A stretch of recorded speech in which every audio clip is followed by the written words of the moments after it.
Você sabe que toda leitura é uma experiência única. Isso é uma coisa muito óbvia que nós nem precisamos provar.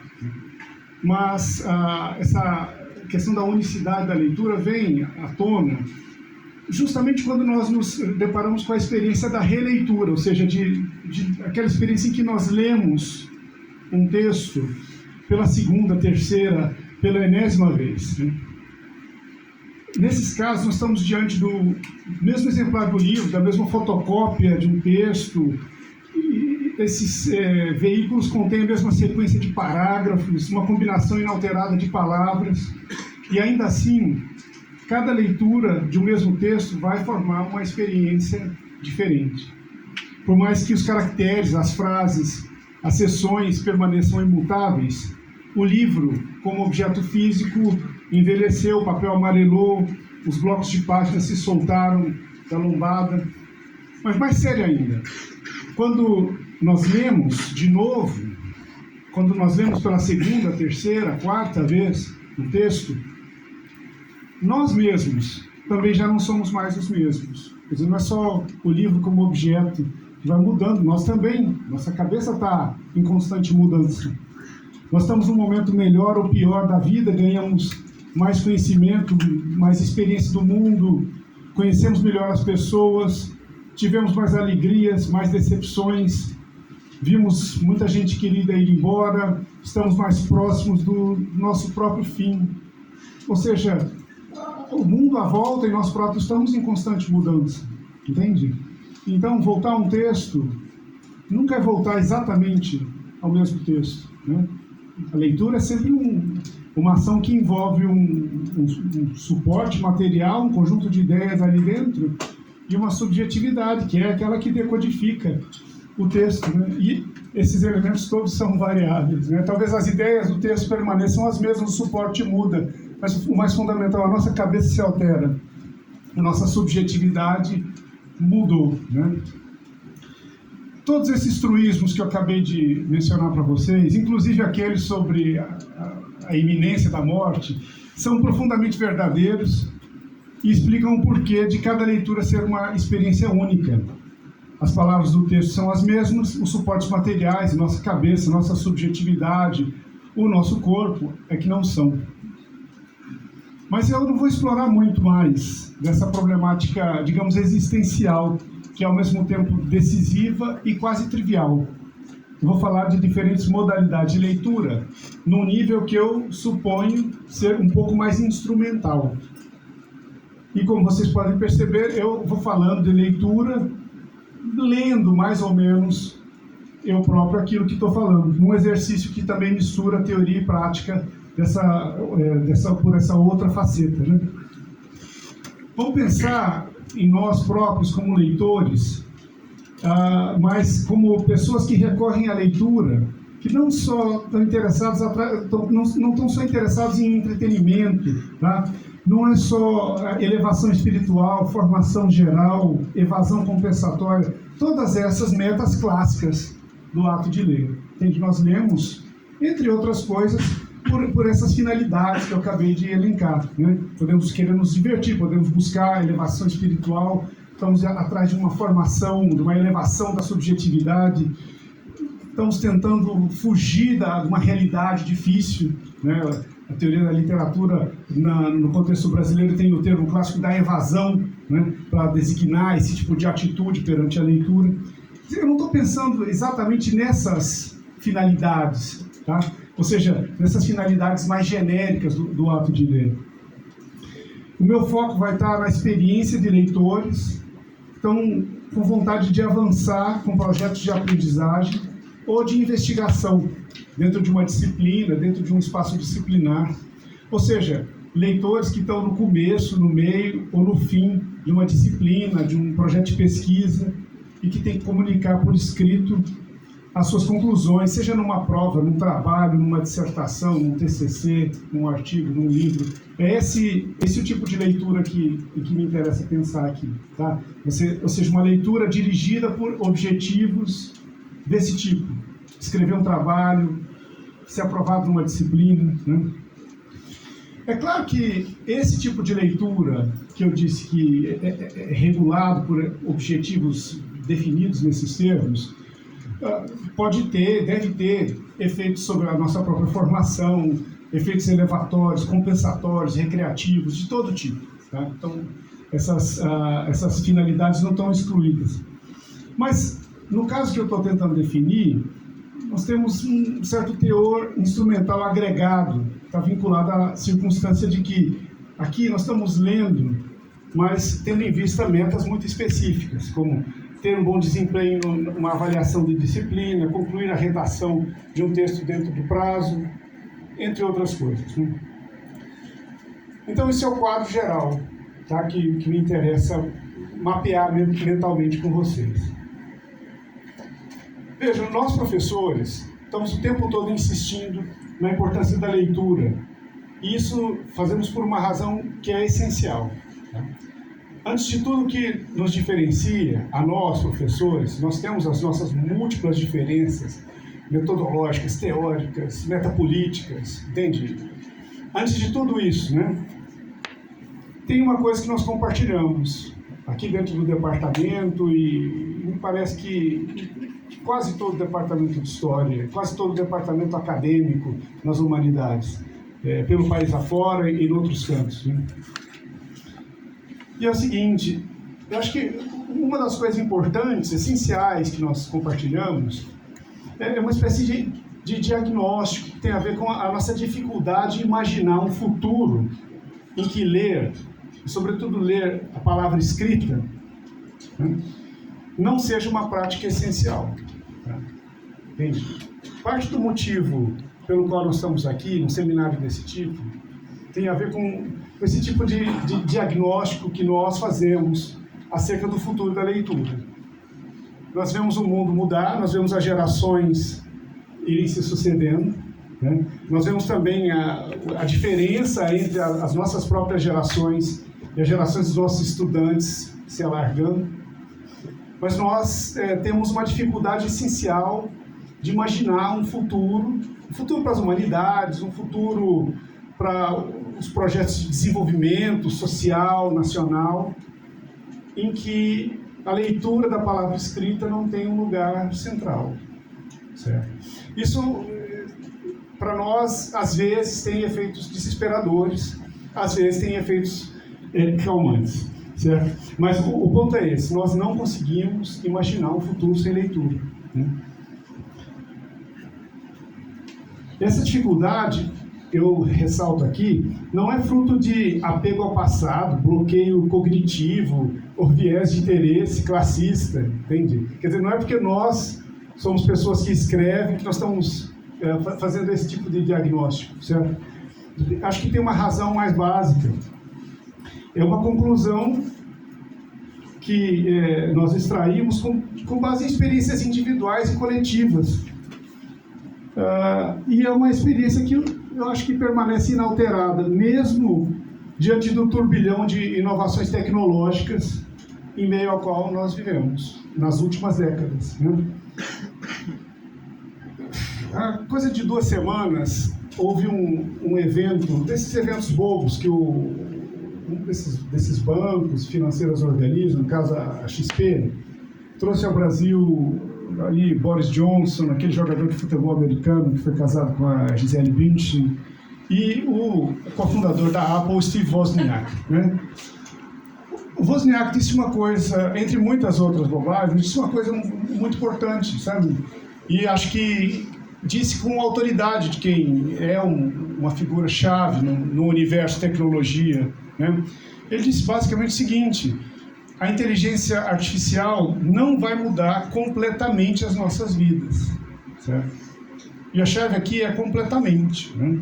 Certo? Claro que vai mudar, e já está mudando, já mudou, né? Mas a mudança que vem em decorrência de tecnologias como a representada pelas tecnologias de IA hoje, elas vêm para mudar, mas elas não têm condição de mudar completamente as nossas vidas. Aqui está o espaço para o nosso diagnóstico da importância da leitura. Né? Nós dispomos hoje de uma enorme quantidade de literatura secundária e de fontes primárias digitalizáveis e digitalizadas, que são acessíveis a partir de qualquer lugar. É uma situação que é o sonho de consumo para qualquer grande historiador do passado, entende? Que tinha que viajar por muitos quilômetros, por muito tempo, para ter acesso aos seus arquivos. Nós, hoje, em muitos casos, óbvio que estamos muito longe de todos, é impossível a situação em que todos os arquivos estão digitalizados, todos os documentos em todos os arquivos estejam digitalizados, mas o ponto é, nós temos muito material digitalizado. Isso é uma mudança significativa no modo de trabalho do historiador, que, aliás, nos devia até fazer refletir mais sobre a centralidade da instituição física do arquivo, né? Eu sempre digo em aula que o arquivo é para a identidade profissional do historiador, mais ou menos aquilo que o trabalho de campo é para o antropólogo, o laboratório é para o cientista experimental, certo? Ou seja, é aquele espaço onde o conhecimento é produzido, pelo menos a busca do conhecimento tem o seu momento decisivo, né? Quer dizer, não é que o arquivo acabou, mas nós temos hoje uma situação dentro do mundo digital, né, em que esse arquivo ele próprio se digitalizou, né, ele perdeu a corporeidade, né. Nós temos que refletir mais sobre isso. Claro, tem muita gente no campo de história digital avançando esse tipo de reflexão, né. Mas nós temos outras ferramentas que estão mudando enormemente as condições de trabalho, de pesquisa, e não só de pesquisa, né? Porque a digitalização dos arquivos tem, de fato, impacto sobre a pesquisa, mas há ferramentas disponíveis no universo tecnológico de hoje que elas incidem também sobre outras dimensões do nosso trabalho. Por exemplo, a dimensão da escrita, né? Ferramentas de tradução, né, que te permitem não só ler documentos que estão escritos numa língua que você não domina, pelo menos ter uma ideia do que está escrito num documento numa língua desconhecida, né, mas que permitem também transmitir as suas próprias ideias num outro idioma. E mais recentemente, claro, o famoso ChatGPT, né, que é uma ferramenta baseada em inteligência artificial que é capaz de gerar textos com base, claro, em padrões de textos pré-digeridos pelo sistema, que funcionam como modelo, né, desse processo de geração textual.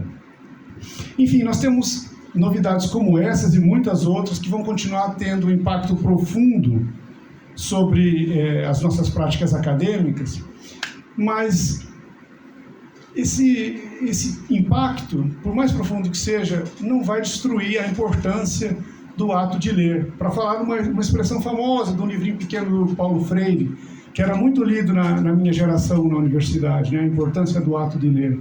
Quer dizer, no essencial, essa mensagem continua válida e não perde validade diante de todas essas transformações, né? Por quê? Porque tanto a construção coletiva de uma sociedade melhor, mais justa, com menos desigualdade social, quanto o sucesso individual de cada um de nós no campo intelectual vão continuar sendo dependentes de capacidades várias que nós só conseguimos desenvolver no exercício da leitura, com a ajuda dos livros, né, para resumir assim, o objeto da leitura na metáfora do livro. No fim das contas, a socialização de formas de acessar a complexidade do mundo é um dos maiores contributos que o estudo da história e das humanidades pode prestar. Quando mais não seja por quê? Quanto menor a capacidade de perceber a complexidade do mundo social à volta, maior será a propensão de alguém para acreditar, por exemplo, que ficou rico simplesmente porque consegue comprar um bem de consumo, um iPhone, entende? O mundo é complexo, nós precisamos estar suficientemente equipados para ler essa complexidade. Do contrário, as nossas crenças redundam por ser crenças simplistas, entende? E a leitura tem um papel fundamental aí.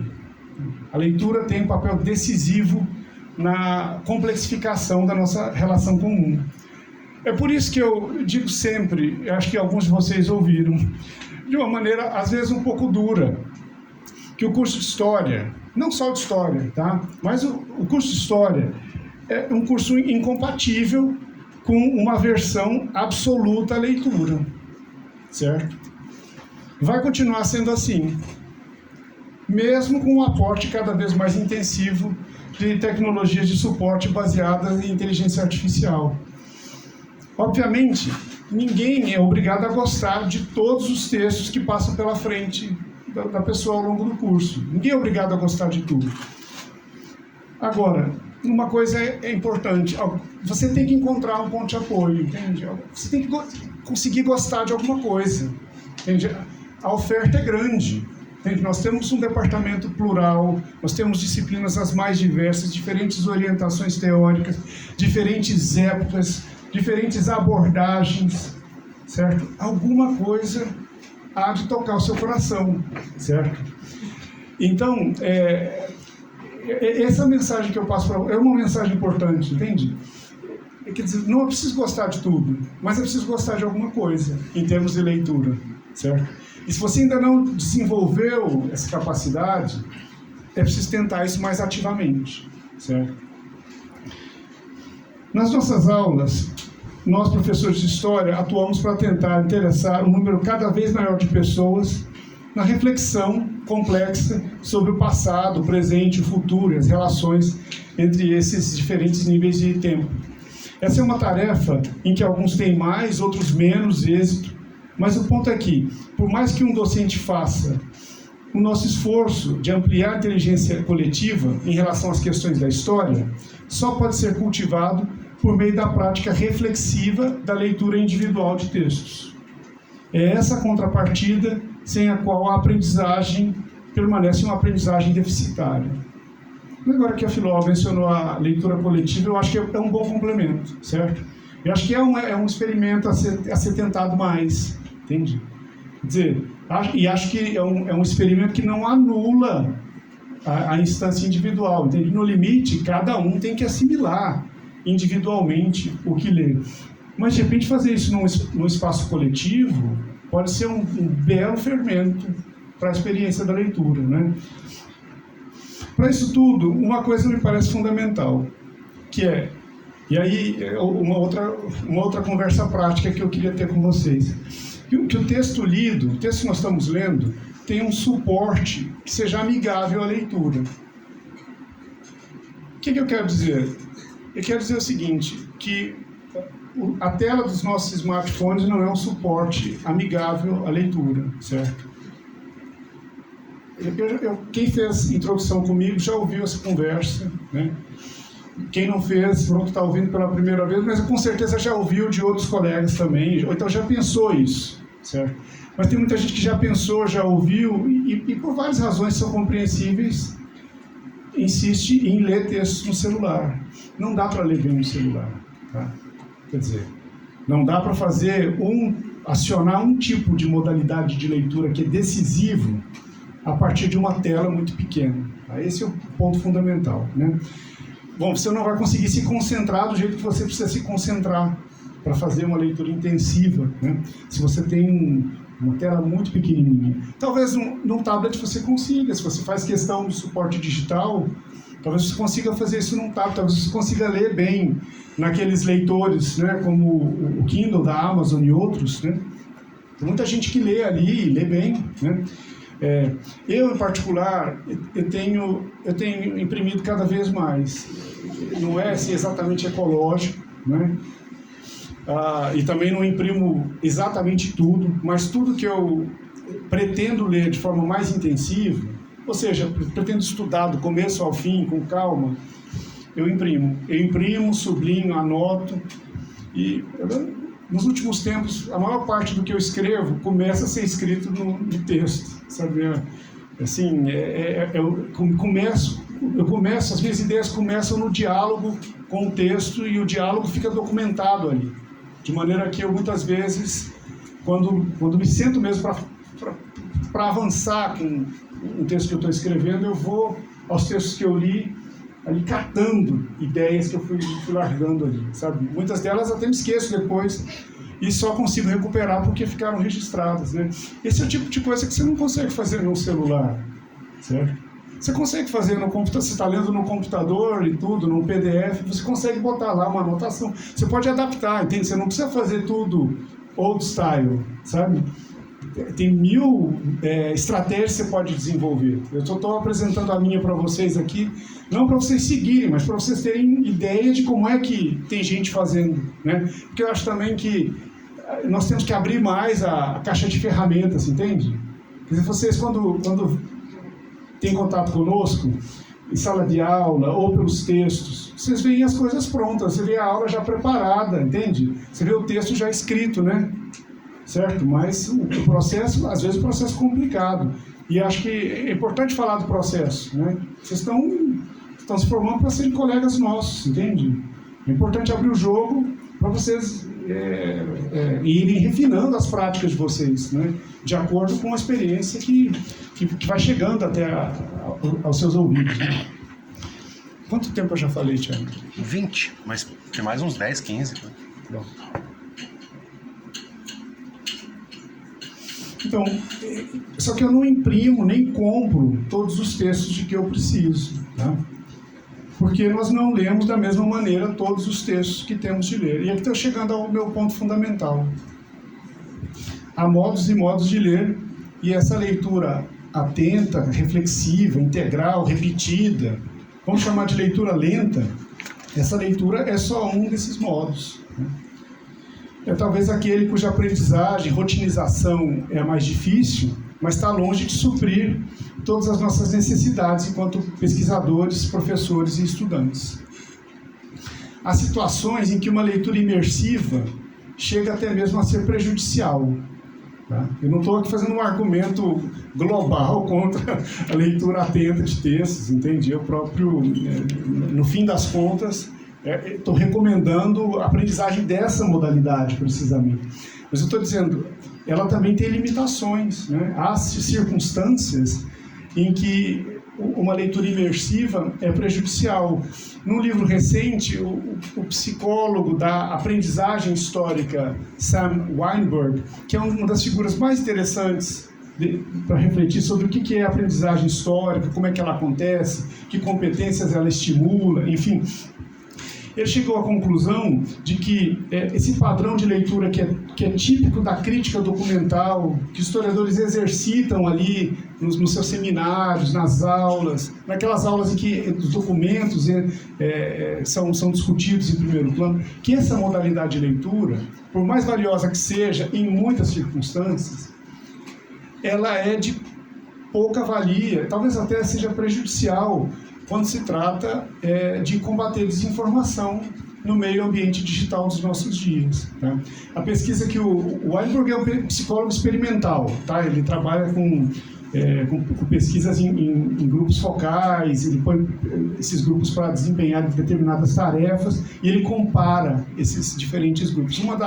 Uma das pesquisas que ele realizou, que eu achei muito impactantes, então no livro dele recente sobre os desafios da aprendizagem histórica na era digital, foi publicado ainda antes do ChatGPT, mas boa parte das reflexões são atualíssimas ainda. Foi o seguinte, ele apresentou aos participantes da pesquisa 2 sites de associações de pediatras norte-americanos, certo? 2 associações pediátricas com 2 sites, e o desafio para os diferentes grupos pesquisados era detectar qual é a associação confiável, qual é a associação, vamos dizer assim, fake, entende? Ou seja, qual é aquela que tem autoridade, qual é aquela que está macaqueando, tentando simular a autoridade, né? E qual é o ponto aqui? O ponto é que você tem nos Estados Unidos uma associação nacional de pediatria, já antiga, consolidada, com milhares de associados, certo? E uma dissidência que foi gerada a propósito da questão da chamada cura gay, que nós todos conhecemos no contexto brasileiro, né?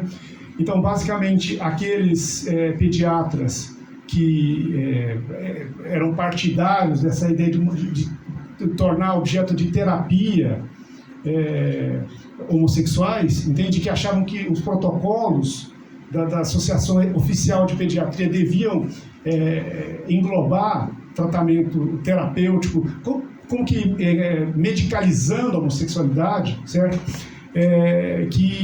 Portanto, essa questão seria uma questão importante, e esse problema gerou uma cisão, entende? Ou seja, uma fração diminuta da tradicional Associação de Pediatria Americana saiu, pronto, surgiu então essa dissidência, e eles fundaram uma outra associação. Uma associação extremamente vinculada a um programa reacionário, certo? E que basicamente defendia essa terapeutização da homossexualidade. Enfim, então o desafio era qual é a associação respeitável, qual não é, certo? E o Sam Weinberg e a equipe dele fizeram então a experiência com estudantes de história, da graduação de história, como vocês, da Universidade de Stanford. E, assim, a imensa maioria dos estudantes não foi capaz de detectar qual era qual. Entende por quê? Porque é muito fácil você fazer sites de internet que pareçam bons, que pareçam credíveis, entende? Que transpirem algum tipo de autoridade, que deem a impressão de que estão autorizados, né? E por esses aspectos, e também pela documentação que consta dos sites, nada era evidente à partida, tá? Mas o Weinberg já esperava isso, entende? O que ele não esperava era que, quando ele repetisse o experimento com os professores universitários de história de Stanford, os resultados não fossem muito diferentes. Se ele pensava assim, olha, isso é uma questão de treino na leitura crítica, né? Os historiadores, os professores já estão treinados, os estudantes estão em treinamento, né? Portanto, os professores capazes de ler criticamente a documentação, de ativar o pensamento histórico, vão ter um desempenho diferente, mas não tiveram, tá? E isso gerou uma crise na pesquisa do Weinberg, claramente aquela situação em que o resultado da pesquisa não corresponde nada à sua hipótese inicial, né? E ele, diante desse insucesso relativo, ele se pôs a perguntar, mas quem então é que podia estar ativando uma modalidade de leitura que fosse capaz de dar conta do desafio, de separar o joio do trigo, entende? De indicar claramente o que é fato e o que é fake, né? E ele foi estudar os profissionais especialistas em checagem de fatos, né? Os chamados fact-checkers, né? São essas pessoas que trabalham nessas agências de verificação de fato, né? Entende? Como nós tivemos umas 2 ou 3, né, que fizeram parcerias com a grande imprensa brasileira. Enfim, o Weinberg rodou as mesmas questões com esses verificadores de fato, e eles muito rapidamente conseguiam detectar o que era fato, o que era fake. E qual era o ponto? O ponto era a maneira de ler, entende? O Weinberg começou a teorizar esse modo de ler dos fact-checkers a partir da ideia da leitura lateral, sabe? O que é a leitura lateral? É uma leitura que não começa com uma leitura imersiva. Ou seja, é uma leitura que é exatamente apropriada para esse tipo de meio ambiente que nós temos na web atual, onde tem muita tentativa de desinformação, né? Tem um meio ambiente bastante hostil, vamos falar assim, a valores como respeito pelo fato, né? Então, essa leitura lateral é um modo de ler dos fact-checkers que dá conta vamos dizer, de fazer face ao desafio, né? O que isso quer dizer? Quer dizer que, em vez de você pegar um texto, um documento, um pedaço de uma página da web e começar a ler, você esbarra com pequenos pedaços de informação, vai abrindo abas laterais no seu navegador e vai fazendo buscas que te permitam mapear mentalmente, sabe? Não só o que está sendo dito ali, mas, sobretudo, as bases a partir das quais o dito está sendo dito, certo? Então, isso é uma conclusão importante que o Weinberg chega, que é a de que tem limites no tipo de leitura que nós privilegiamos aqui. Sobretudo, tem limites quando nós estamos falando de uma atuação fora do domínio do trato com a documentação, do pensamento, vamos dizer assim, dentro de uma comunidade que comunga de valores ligados, por exemplo, ao respeito pela factualidade, né? Então, quando nós saímos desse horizonte epistêmico, o que acontece? Nós estamos diante de um meio ambiente hostil, entende? Um meio ambiente que não está necessariamente interessado por saber os fatos como eles eram, porque não tem respeito pelo acontecimento, entende? Um meio ambiente que você está metido numa guerra civil política, né? Em que a verdade não interessa, entende? O que quer que seja verdade, né? Em qualquer definição possível. Então, essa é uma pesquisa que eu detalhei um pouco para vocês, que ajuda a nos mostrar os limites de uma modalidade de leitura que para nós é decisiva, certo? Nós temos que conviver com isso, com o fato de que nós tentamos ler, né, intensivamente, né, ao mesmo tempo que sabemos que essa modalidade de leitura não dá conta de tudo, né? Bom, vou encaminhando então para a conclusão. Ortega y Gasset, o famoso filósofo espanhol, afirmou uma vez que o homem é o homem e as suas circunstâncias. Nós devemos dizer, numa linguagem mais inclusiva, o ser humano é o ser humano e as suas circunstâncias. A mesma coisa nós podemos afirmar sobre o ser humano na condição de leitoras e leitores. Não há uma forma absoluta de leitura, mas antes a leitura dentro de circunstâncias. E as circunstâncias que não pedem o tipo de leitura lenta, atenta, que é muitas vezes decisivo para uma boa aprendizagem nos nossos cursos da graduação em História. No contexto de uma pesquisa, na redação de um texto, na preparação de uma aula, às vezes recorremos à bibliografia pertinente à procura de informações factuais que são importantes para ilustrar ou fortalecer as conclusões ou argumentos que estamos a desenvolver. Nesses casos, lemos, mas não lemos o texto todo. Fazemos uma leitura acelerada para tentar encontrar os fatos que julgamos importantes. Agora, que dispomos de grande quantidade de textos digitalizados, essa leitura pode ser ainda mais facilitada e agilizada por recurso à localização automatizada de palavras. Isso é uma modalidade de leitura que nós todos ativamos, nós falamos pouco dela, mas nós todos fazemos isso, em certas circunstâncias, né? Nós lemos cursoriamente, né? O curioso é que quando escrevemos um texto acadêmico, nós listamos como referências bibliográficas tanto os textos que lemos intensivamente, como os que lemos superficialmente, tanto os que lemos por completo, quanto os que lemos em fragmentos, tanto aqueles com que passamos vários dias seguidos, depois retornamos, quanto aqueles que abrimos no computador para fazer nele uma busca a partir de palavras-chave. Tudo isso vai para a seção de referências bibliográficas de um TCC do mesmo jeito, né? Todas essas diferentes formas de leitura aparecem nas referências bibliográficas dos textos que lemos e escrevemos de uma maneira padronizada, que mascara a diferença real entre essas referências. E não é simples entender diferenças como essas. Eu mesmo, quando estudante, eu tinha a ideia assim, muito forte, foi difícil desfazer, que eu só podia listar um texto enquanto referência bibliográfica se eu tivesse lido por completo e referido explicitamente, certo? Por muito tempo eu fui um pouco refém dessa ideia de que só tem uma leitura, né? Nada do que eu estou falando, repito, vale como uma apologia irrestrita da leitura rápida. Eu estou simplesmente constatando que ela existe e, de certo modo, estou afirmando que pode ser praticada sem culpa. Mas é claro que se a nossa prática de leitura for sempre fragmentária, de baixa intensidade, alta velocidade, dificilmente chegaremos a ter ideias interessantes para os nossos textos, falas, aulas sobre história, sobre o passado, presente, sobre o futuro, sobre o tempo. Enfim, essas ideias têm muito a ver com o que se chama de inspiração, algo que nos costuma ocorrer de uma maneira que não conseguimos controlar nem prever.